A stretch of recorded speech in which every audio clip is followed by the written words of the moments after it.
سلامونه می قبول کړئ قدرمنو دوستانو، امید لرم چې ټول به روغ جوړ یې. دوستانو لکه څنګه چې تاسو ته معلومه ده چې د خطرې له وجې حرم شریف د څه وخت لپاره د طواف کولو لپاره بند کړی دی او په مسجد احرام کې هم داخلېدل محدود شوي دي.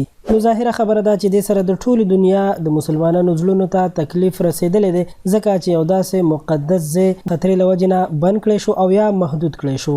خو ورسره په حرم شریف کې د منځونو امامت کوونکی امام کله چې د منګزارو ډیر مختصر تعداد ولیدو نو په خپلو جذباتو باندې قابو ونه ساتله او نور یې زړه طاقت ونه کړی شو او د مانځه په دوران کې په ژړا شو. کله چې په قیام باندې ولاړو او سورة رحمان لوستو، کله چې دې آیت ته راورسېدو چې فبأي آلاء ربکما تکذبان، نو بې اختیاره په ژړا شو او د هغه ژړا چې کله مقتدیانو واورېدله نو هغوی هم په ژړا شول. دوستانو رښتیا هم چې دا د ژړا منظر دی، خو اوس راځو په دې باندې خبره کوو چې اوس کوم سیزن چلیږي. په دې سیزن کې د عمرې ادا کولو لپاره ډیر خلک د سعودي عرب اړخ ته ځي، یعنی حرم شریف ته ځي چې عمره ادا کړي، او بېشمېره خلک د ټولې دنیا نه د عمرې لپاره د خانه کعبې رخ کوي او په حرم شریف کې د خپو ایښودو ځای نه وي. سعودي عرب چې کوم اقدامات کړي دي د هغې له مخې فلایټ اپریشن هم منسوخ کړی شوي دي، یعنی بند کړی شوي دي، او بیت الله ته د راتلونکو خلکو تعداد هم محدود شوی دی، یعنی بیخي کم شوی دی، او عمرې ته راتلونکو خلکو ته په 72 ساعتونو کې د سعودي عرب پرېښودو حکم شوی دی.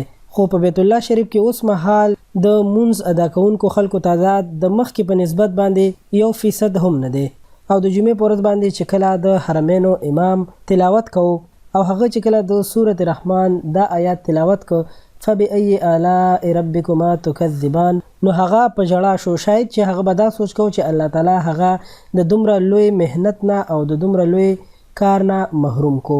هغه په سلګو وجړل او د هغه نه شاته کوم مقتدیان چې ولاړو هغوی هم خپل جذبات کنټرول نه کړی شو او هغوی هم په ژړا شول او د سترګو نه اوښکې روانې شوې.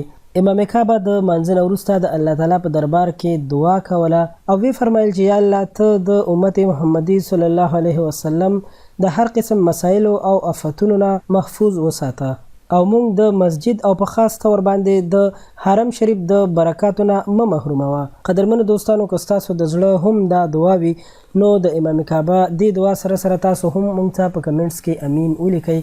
ډیره مننه کوم چې ویډیو مو راسره تر اخره وکتله. که خوښه شوې مې وي در سره لایک کړئ او له نورو ښایسته ویډیوګانو لپاره در سره زموږ چینل خان کلیک خامخا سبسکرایب کړئ چې په آینده کې زموږ د هرې نوې راتلونکې ویډیو خبر تاسو ته درکړل شي او تاسو خبر وساتل شئ. تر بلې ویډیو درنه اجازت غواړم. د الله په امان.